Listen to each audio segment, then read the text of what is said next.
আসসালামু আলাইকুম বন্ধুরা, যারা কাতারে যেতে চান তারা চাইলে এখনই ফাইল সাবমিশন করতে পারেন। বিভিন্ন ক্যাটাগরির কাজ রয়েছে, ফ্যাক্টরি, কনস্ট্রাকশন সহ দক্ষ অদক্ষ বা কাজের বিষয়ে যেতে পারবেন।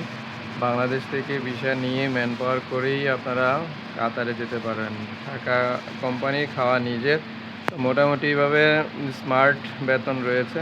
তো যারা কাতারে যেতে আগ্রহী তাহলে তারা যোগাযোগ করতে পারেন, কারণ দীর্ঘদিন যাবতই কাতারের ভিসা হচ্ছিল না, বা বাংলাদেশ থেকে কাতারে মানুষ বা শ্রমিক কতটুকু কেমন গিয়েছিল সেটার কোনো ইনফরমেশন পাচ্ছিলাম না। তো বিশ্বস্ত সূত্রের মাধ্যমে যে বিষয়টা জানতে পারছি, বর্তমানে কিন্তু কাতারে হিউজ পরিমাণ বিষয় হচ্ছে। যেহেতু দুবাইয়ে বাংলাদেশিদের অনেক বিষয়ই বন্ধ রয়েছে, তো চাইলে আপনারা কিন্তু কাতারে যাইতে পারেন, কারণ কাতার, দুবাই, সৌদি প্রায় এগুলো প্রায় সেম ক্যাটাগরিরই কাজ এবং বেতন প্রায় সেমই। তো আপনারা যারা আগ্রহী তারা চাইলে কিন্তু এখনই ফাইল সাবমিশন করতে পারেন।